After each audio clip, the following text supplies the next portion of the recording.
회사에서 일하고 있던 여성, 손님이 찾아왔다는 말에 1층 로비로 내려갑니다. 여성을 부른 손님은 바로 시아버지였는데요. 시아버지는 다짜고짜 어떤 남성을 데려오라고 큰 소리칩니다. 대체 시아버지는 왜 며느리의 회사까지 찾아왔던 걸까요? 자, 실제 사연을 당사자 특정을 이유로 조금 각색했다는 점 먼저 말씀드릴게요. 교수님, 오늘 나오는 이 시아버지, 정말 역대급 시아버지. 네, 그렇습니다. 사연자는 30대 여성으로 몇 년 전에 이제 결혼을 하려고 남성의 부모님을 만났어요. 근데 첫 자리에서부터 시아버지 너무 어려웠습니다. 왜냐하면 너무 안 좋은 인상으로 이렇게 못마땅한 표정을 하면서 시대가 변했어도 결국 집안의 가장은 남자다라고 얘기하면서 네가 얼마나 안사람 역할을 잘하는지 내가 한번 지켜보겠다라고 경고를 했어요. 그래서 이제 시어머니가 너무 황당해가지고 막 사과를 했다고 합니다.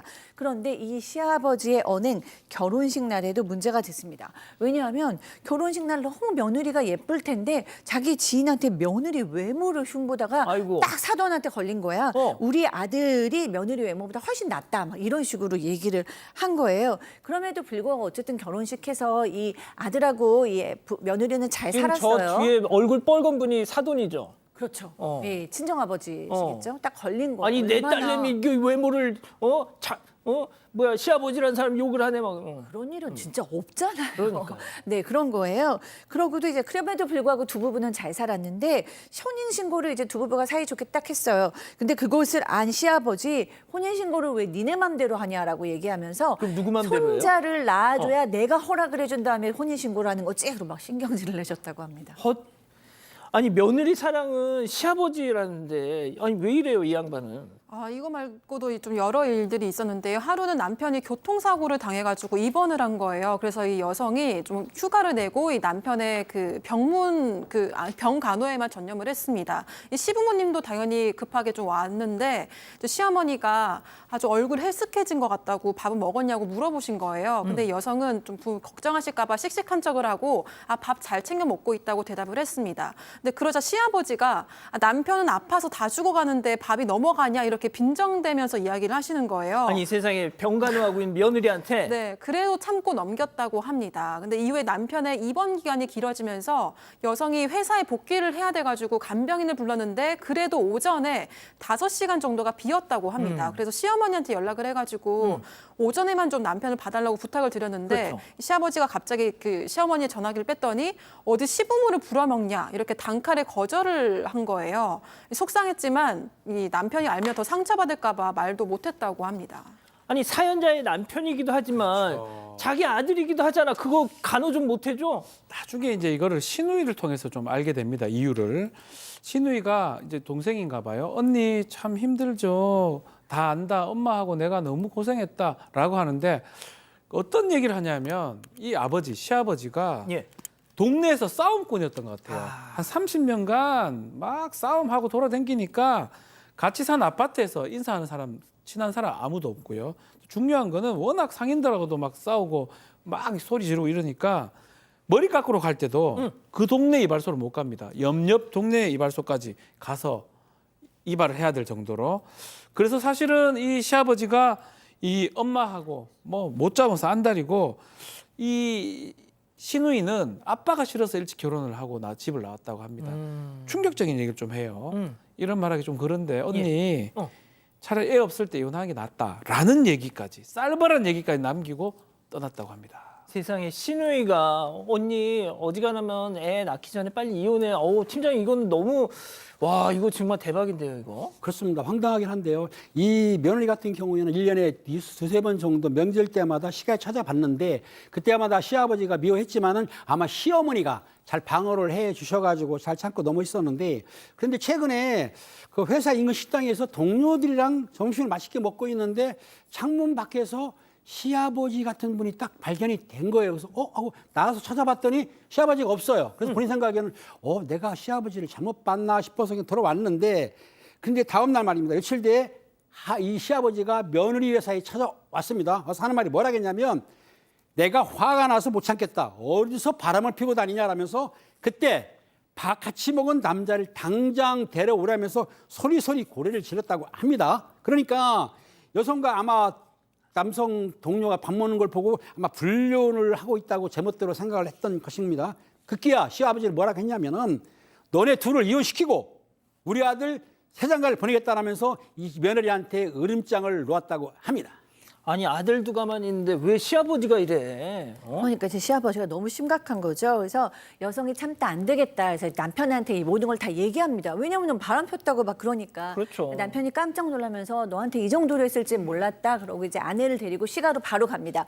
그래서 남편이 이제 아버지한테 막 화를 내면서 그 동료하고 통화하세요. 그래서 통화까지 다 시켜줬어요. 그러니까 시아버지가 이제 그때 이제 누그러지면서 그러냐 뭐 이랬는데 사과하십시오라고 얘기하니까 오리반을 딱 내립니다. 난 절대 사과하지 못한다라고 얘기를 하면서 차라리 연을 끊고 살지 나는 사과는 못한다라고 얘기하고 시어머니도 옆에서 화나셔서 정말 나도 지긋지긋하다 이렇게 싸움이 난 상황입니다. 시어머니 역시 아이고 이 인간 지긋지긋해. 자 막무가내 시아버지 때문에 정말 집안이 풍비박산이 났습니다. 자 이 상황 별별 극장으로 준비했습니다. 레디 액션. 하하야, 너희들끼리 그 편먹고 뭐 나 내 공격한다 이거지? 돌아봐라. 적당히 좀 해, 적당히 좀. 난 당신이 하도 동네에서 싸우고 다녀서 내가 아주 얼굴을 못 들고 다녀. 그런데 며느리 회사까지 가? 와, 정말 당신이 사람이야? 사람이야? 아이고 이게 조용히 해라 좀. 평생 저런 주부로 살면서 돈 10원 한 번도 못 벌어본 기. 과장 알기를 완전히 우습게 하네. 이 정신 나갔다 이거 완전히. 아버님 왜 이렇게 막말이 심하세요? 말- 오죽하면 아가씨가 저보고 애 없을 때 이혼하라고 그랬겠어요? 지금 얼마나 후회되는지 아세요? 아버님 때문에? 요요요요요요요 말하는 싸가지 보소. 내가 이래서 손자 낳기 전에 혼외신고 절대 안 된다 캔기라. 지금이라도 우리 아들 세장가 보내야 되겠다. 가! 아 정말 듣기 싫고요. 아버님 마음대로 하세요. 내 맘대로 할 기다. 좋습니다. 아 진짜 박 변호사님의 연기는 진짜 예. 자 그런데 이 시아버지가 이렇게 이 양쪽에서 공격을 받고 그냥 당하기만 할까요? 그렇지 않죠. 그날 밤 자정에 시아버지가 며느리 휴대전화로 전화를 한 거예요. 근데 이제 남편이 전화 받지 말고 그냥 다 차단하라고 얘기를 했습니다. 근데 여성은 마음이 약해가지고 그냥 뭐 차단까지는 안 하고 오는 전화만 무시를 했는데 새벽 2시에 뭔가 띵동하고 소리가 울려서 봤더니 아버님한테서 문자가 온 거예요. 그런데 그 내용이 조금 길 가다가 벼락이라도 맞아라 이런 내용이었습니다. 그리고 또 문자가 왔는데 이번에는 뭐 여자 잘못 들여서 폐가망신하게 생겼다 이런 내용이었고요. 그렇군요. 네, 그래서 시아버지가 어. 좀 술에 취해가지고 이런 어. 문자를 보냈던 거였습니다. 아 세상에 며느리한테 벼락 맞아라. 예 여기서 그럼 오늘의 궁금증 짚어보죠.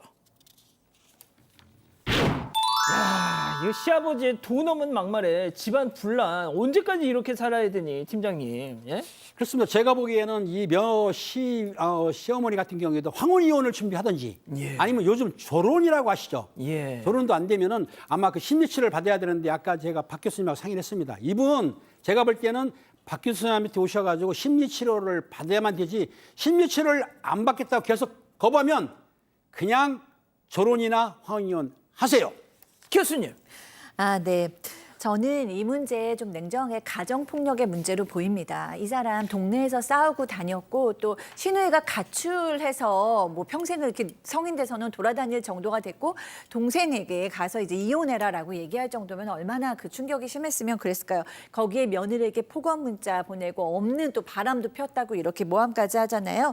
이 가족 모두가 단호하게 돼야 됩니다. 너무 오랫동안 질질 끌려왔기 때문에 이 시아버지가 지금 이 모양이 된 거거든요. 시어머니까지 연을 끊으실 필요가 당연히 없죠. 하지만 시아버지에게는 모두가 단호하게 얘기할 필요가 있고 심리치료 오시면 제가 단호하게 얘기하겠습니다. 그렇군요. 뭐 좀 DC는 해주시는 건가요? 하겠습니다. 아, 그래요? 네. 짧게 제가 뭐 첨언을 하면 충분히 이혼 사유가 됩니다. 뭐 이혼하라는 말씀은 아닙니다. 그 시아버지의 심히 부당한 학대 대우가 보이고요. 이게 입증이 된다면 남편하고도 이혼하는 것도 문제가 없는 상황입니다. 자, 우리 가족 여러분들은요? 네, 푸드의 정성님, 시누이랑 시모도 고생이 많았을 것 같습니다라고 하셨고요. 스윗베리님은 연을 끊던가 이혼이 답입니다. 이렇게 얘기해 주셨습니다. 아, 참 정말 가슴 아픕니다.